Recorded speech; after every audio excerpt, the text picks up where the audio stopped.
They told you money was just a tool, something neutral, something you could control. But if that were true, why does it feel like it controls everything? Every morning you wake up because a machine tells you to. You race through traffic not to chase passion but to chase payment. You eat meals you didn't savor, say words you didn't mean, and go to sleep with a mind that won't stop calculating. Not because you're greedy, but because you're surviving. And in this world, survival has become a full-time job. You say money doesn't control you, but look closer. Your alarm clock, your commute, your emails, your dinner plans, your arguments, your health, your marriage. They all orbit around one thing, not your dreams, not your values, not your soul, but your bank account. Its balance quietly dictates your decisions, your emotions, your sense of worth. And the most dangerous part, it all feels normal. We live in a system where money doesn't just buy goods. It buys dignity, respect, identity. It decides who gets listened to, who gets ignored, who gets to rest, and who stays stuck in motion. And yet, no one questions the price they're paying to keep playing the game. We weren't born obsessed with money. We were taught to be, conditioned to chase it, programmed to think it's the answer, when in fact, it's become the question we're too afraid to ask. How much is enough? What are you trading for that next dollar? Your time, your health, your freedom, or worse, yourself? Marcus Aurelius once said, "You may leave this life right now. Let that determine what you do, say, and think." But for most of us, it's not that truth shaping our actions. It's our checking account. It's the unpaid bills. It's the mortgage. It's the fear of not having enough. You're not living each day as if it might be your last. You're living each day as if your debt might be. And that's the illusion, that money is just a resource when in reality, it's become a religion. One we worship with our attention, our time, and our choices. We bow to it with every job we hate but keep. With every moment we ignore our kids to send another email. With every part of ourselves we silence to stay safe, stay employed, stay responsible. This isn't about hating money, it's about seeing what it has become.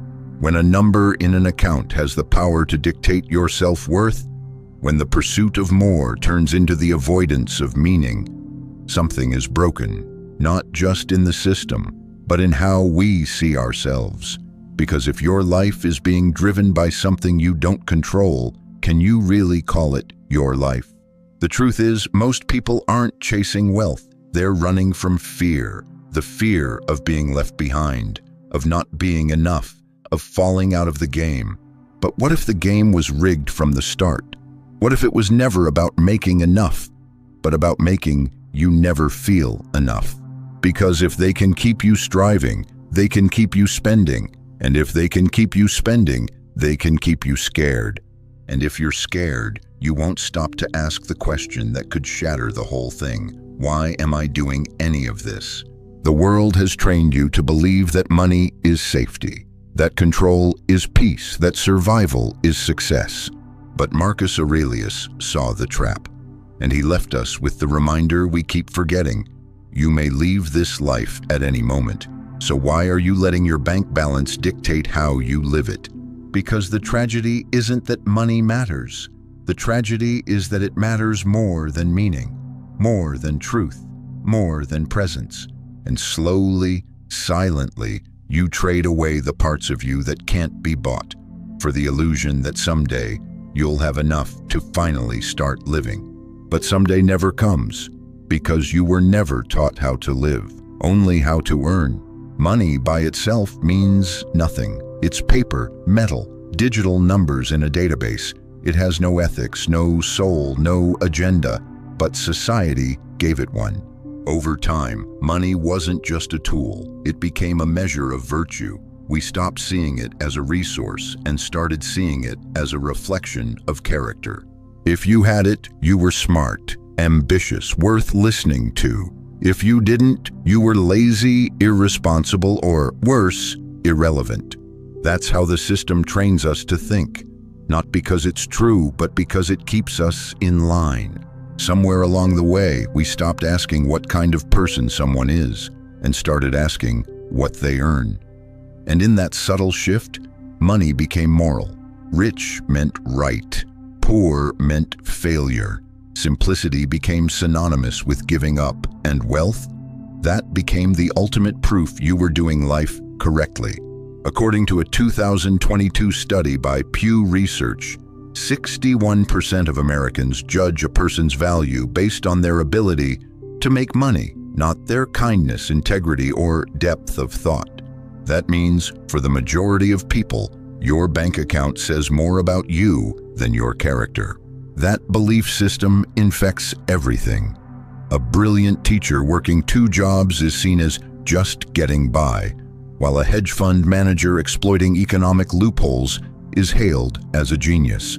A parent who chooses time with their children over climbing the corporate ladder is often pitied, not admired. A writer, an artist, a thinker, if they're not monetizing it, they're told it's a hobby, not a real contribution. But Marcus Aurelius warned us against chasing other people's definitions of worth. If someone despises me, that's their problem, my only concern, not doing or saying anything deserving of contempt.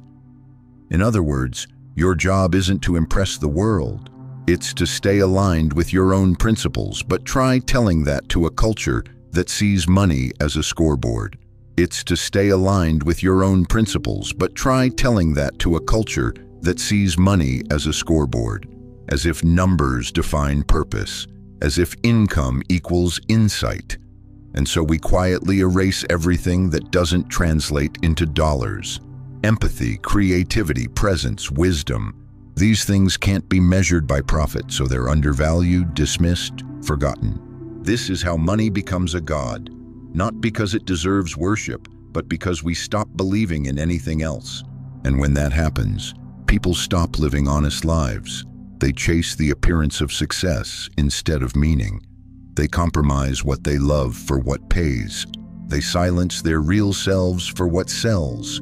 They trade truth for status. But the tragedy is not that money holds power. It's that we gave it moral authority. We let it decide who matters, who wins, who gets heard, and we never pause to ask, what if we've been revering the wrong thing all along? Because character can't be bought. Wisdom can't be deposited. Integrity won't show up on a credit report. And when your compass is pointed toward wealth, you stop asking what kind of soul you're becoming. You just ask what kind of deal you can close. That's how the system works. It rewards the external and ignores the internal. Until one day, you wake up with everything society told you to want and realize you've become a stranger to yourself. So the question is no longer how much is he worth? The real question is, what are we even measuring? But it doesn't stop with how we measure people. It goes deeper into how we measure ourselves. You tell yourself you're not chasing wealth, you just want enough. Enough to feel safe, enough to stop worrying, enough to finally rest. But here's the trap. Enough is a moving target. Every time you get close, it moves. Every time you level up, the finish line shifts. You get the raise, but now the house seems small. You pay off the car, but the new model looks better. You make more than you ever have, and still feel like you're falling behind. Why? Because you've been conditioned not to feel abundance, but to feel lack. There's a name for this cycle. In behavioral psychology, it's called the hedonic treadmill. The idea is simple. As your income and lifestyle increase, your expectations rise with them. So no matter how much you earn, your happiness resets to baseline. You adapt, you want more, and the treadmill speeds up. You work harder, achieve more, buy bigger, and find yourself just as restless, just as anxious, just as empty. That's not an accident. That's the system functioning exactly as it was designed. Because a content person is hard to manipulate. But a person who always feels just a little behind, that person keeps spending, striving, consuming. That person fuels the machine. From the moment you wake up, the world tells you what you lack. Ads remind you what you don't have. Social media reminds you who you're not. Productivity culture reminds you that you haven't done enough. And the success stories they show you, they're not meant to inspire. They're meant to exhaust, to keep you sprinting after a version of life that looks full but feels hollow. We've replaced needs with cravings, security with status, sufficiency with ambition, and we call that progress. But Marcus Aurelius warned us centuries ago, a limit to your desires means a limit to your sorrows. In other words, if you want peace, you need to know where to stop. But who teaches you how to stop? Where is the class on contentment? Where is the instruction manual on saying, this is enough? You won't find it. Because teaching people to be satisfied doesn't sell. Instead, we're taught to feel shame for wanting less, to apologize for choosing simplicity, to see quiet joy as a lack of ambition. But maybe it's the most radical choice of all, to step off the treadmill, to say no to the chase and yes to your own pace. Because here's the truth. No number will ever make you feel complete if you've been trained to feel incomplete. And no lifestyle will ever satisfy if you've been conditioned to keep upgrading. The system keeps whispering, more is better. But your soul knows something different. Your soul is asking, what's the cost? What are you giving up in this race? Your time, your health, your presence, your relationships, yourself? And when the treadmill finally stops, when the noise dies down, will you even recognize the person you've become? Because you might be richer than ever and still not feel whole. So the question isn't, do you have enough? The real question is, do you even know what enough feels like anymore? But the greatest cost of always chasing more isn't material, it's existential. Because the longer you run towards some distant financial goal, the further you drift from the present moment. You don't live for today, you endure it. You treat the present like a toll booth on the highway to your real life. You say, once I reach that number, once I hit that milestone, once I finally feel secure. But security never arrives. And in the meantime, something subtle starts to fade. Your ability to be here. You become a ghost in your own life, physically present but mentally elsewhere. You're there at dinner, but your mind is scanning budgets. You're on vacation, but you're thinking about bills. You see your kids, but you're replaying financial what-ifs like a looped recording. And the longer you live that way, the more disconnected you feel, not just from others, but from yourself. This isn't just a metaphor, it's biological. Neuroscience shows that when the brain is under chronic financial stress, the amygdala, the region responsible for fear and threat detection, becomes hyperactive. That means your nervous system stays in a state of low-level fight or flight, constantly scanning, reacting, bracing, and that hypervigilance comes at a cost.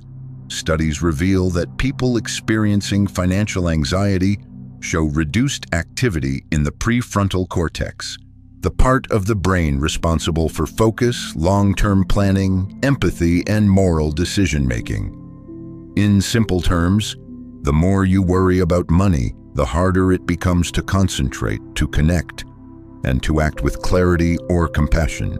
So while your bank account may be growing, your capacity to live well is quietly shrinking. You become more reactive, less present, more efficient, less human.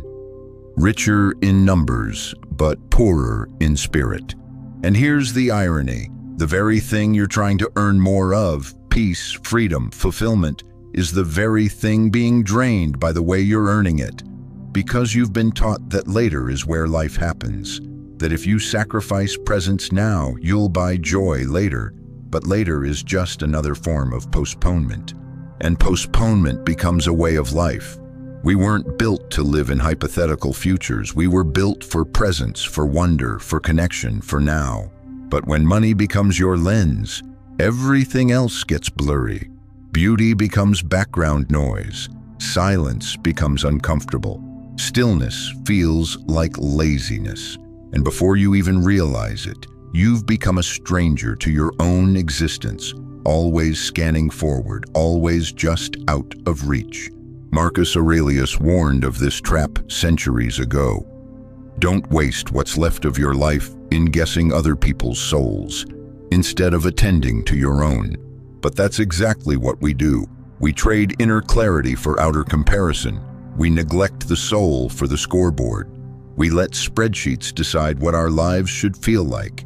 And the worst part, we call this responsibility. But true responsibility begins with presence, with choosing to live, not just survive, with asking, is this moment worthy of the life I'm trading for it? Because in the end, your life won't be measured in net worth.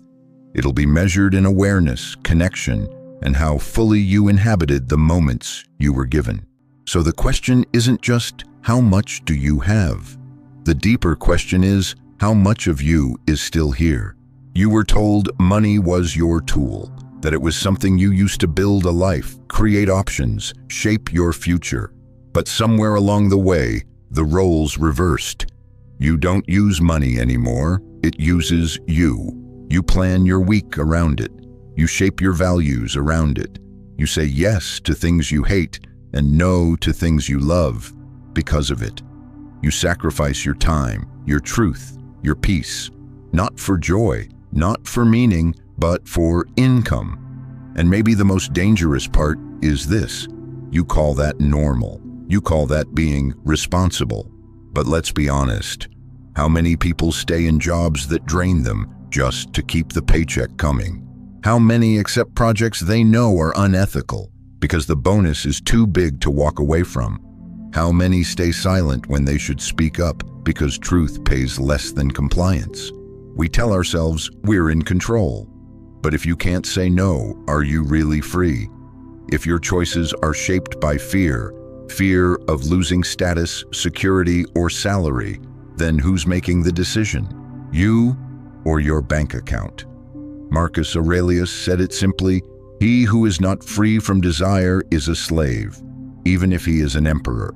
In other words, if your inner compass is guided by wanting, chasing, craving, you are not the master, you are the servant. And today, money isn't just a desire. It's the desire that shapes all others. It tells you what's worth your time, your energy, your life. It whispers, just a little more, even when it already has everything. That's not freedom, that's bondage in a business suit. And let's not pretend this is about luxury or greed. Most people aren't buying yachts. They're buying the ability to breathe, to sleep at night, to feel like they matter. That's what makes this trap so powerful. It wears the face of necessity. But when necessity becomes a justification for self-betrayal, we're not surviving anymore. We're surrendering. You were not born to trade your soul for a salary. You were not meant to outsource your values to market forces. And yet, many people do it every day because they think they have no choice. But that's the lie. The lie is that money is neutral, that it doesn't care what you do to get it. But deep down, you care. Your conscience cares. Your soul cares. And every time you compromise what you believe in to protect what you've earned, a piece of you goes silent, until eventually you can't hear yourself at all. The system wants you obedient, predictable, scared, because a person who fears losing income is easy to manipulate. But a person who knows how to walk away, that person is powerful, because freedom isn't about having more, it's about needing less. It's about knowing when to say, this isn't worth it, even when the money says otherwise. So ask yourself, are you working for the life you want, or just trying not to lose the one you've built? Because if you're too afraid to stop, too entangled to walk away, too dependent to tell the truth, then money doesn't serve you. It owns you. And that's not success. That's servitude dressed up as stability. So the question is no longer, how much do I make? The question is, how much of myself have I given up to make it? So where does this leave you? If money was never meant to be your master, if enough was a moving target, if presence was traded for pursuit, and if security was used to sell servitude, what now? What does real freedom actually look like? Marcus Aurelius and the Stoics answered that question, not with fantasy, but with fierce clarity. Freedom is not about what you accumulate. It's about what you control, and not control over markets or inflation or the next recession. You can't control any of that. You can't predict interest rates. You can't guarantee returns. You can't outsmart chaos. But there's one thing you can control: yourself. You can control how much is truly enough for you. You can define success not by status, but by alignment. You can choose to live by principle, not by pressure. Because Stoicism isn't about apathy. It's not about pretending money doesn't matter. It's about knowing what matters more and refusing to trade your soul for what doesn't. So here's the practice. It's simple, but not easy. Each morning, ask yourself, if today were my last, would I still use money to do this? Would I still take that job, say yes to that deal, chase that status, delay that dream? Or would I slow down, simplify, live like the moment in front of me was enough? Because it is. And maybe that's the most radical thing you can do in a system built on more. To opt out of the race, not with rebellion, but with intention. To draw a clear line between what you need and what you've been told to want. To create a fixed standard of living instead of a rising one. To reject the lie that your life must expand endlessly to be valuable, because it won't, and it doesn't have to. Marcus Aurelius said it best. Wealth consists not in having many possessions, but in having few needs. That's not resignation, that's power. That's the kind of power no system, no market, no recession can take from you. Because when your peace doesn't depend on profit, when your joy isn't held hostage by external conditions, when your identity is rooted in values, not valuations, you become unshakable. The world may still pull at you. The ads may still whisper. The culture may still call you upward, forward, faster, but inside, you'll know the truth. You were never meant to be a number, or a role, or a price tag. You were meant to live fully, freely, presently, and the path to that life doesn't start with more. It starts with less. Less noise, less craving, less fear, more clarity, more presence, more soul. Because true freedom has nothing to do with how much you own, and everything to do with how little owns you. It's not the economy you need to master, it's your own mind. It's not the market you need to predict, it's your own priorities. It's not the future you need to control, it's your courage to live now. So no, you don't need to quit your job, sell your house, or vanish from society. You just need to retire from the lie that money gives you freedom. Because the truth is, freedom begins the moment you stop trying to buy it and start remembering you were born with it.